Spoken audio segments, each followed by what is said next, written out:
Des exemples de déjeuner, ça pourrait être par exemple 2 tranches de pain agréé entier, de pain qui soit faible en glucides.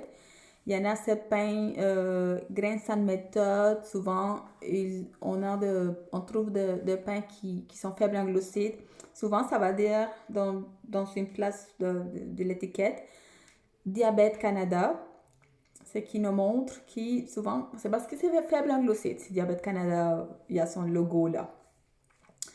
Donc, essayez de trouver des pains comme ça. Il y en a des Weight Watchers aussi qui sont faibles en glucides.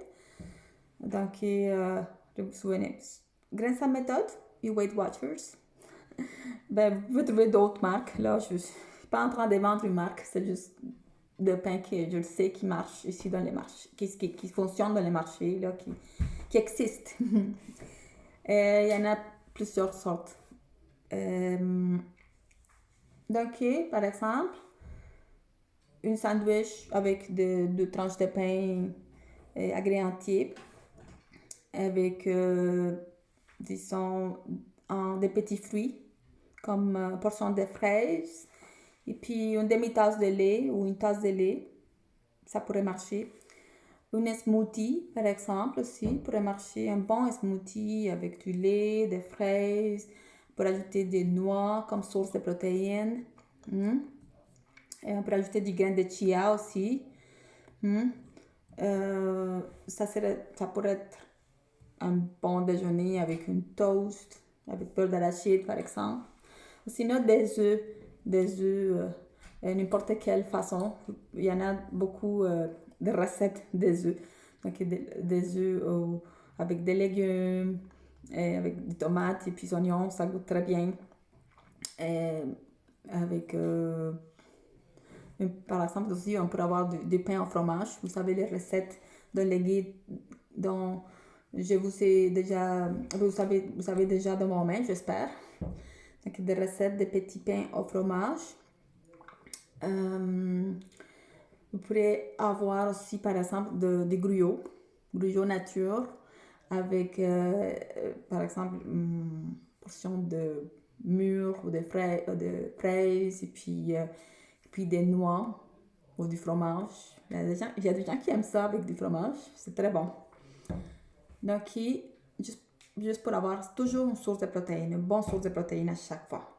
Soit noix, ou par exemple aussi des yogourts grecs avec quelques fruits, un petit peu de céréales, ça pourrait marcher.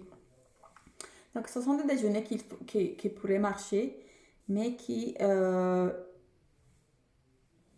et bien sûr, alors éviter tout ce qui est pain blanc, de jus, de céréales, c'est ça que normalement on mange. Mais on choisit d'autres choses. Il y en a d'autres options. Il y en a aussi, par exemple, pour le dîner ou pour le souper.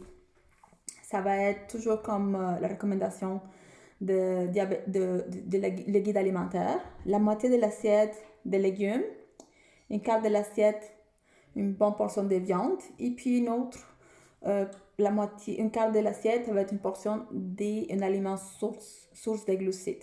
Je vous ai parlé déjà c'est quoi les sources de glucides. Donc, c'est ça pour le dîner souper. Donc, par exemple, si vous faites des pâtes alimentaires, mais c'est la même chose, c'est juste qu'au lieu d'autres féculents, vous faites des pâtes. Et avec beaucoup de sauce, beaucoup de viande, beaucoup de légumes, ça pourrait marcher. Ou si vous ajoutez des morceaux d'avocat, c'est génial. Ou une bonne salade avec des pois chiches comme source de glucides et puis un peu de poulet, des poulets aussi pour les protéines, un peu de chia, de l'huile d'olive et vinaigre. Mais il y a tous les éléments pour avoir une bonne glycémie. Ça, ce sont des exemples des dîners ou des soupers que vous pourrez avoir. Une courge de spaghetti, une soupe aux courges de spaghetti par exemple, avec une bonne salade, une portion de viande. Ça aussi pourrait marcher. Ce sont des exemples alors pour les 3 repas.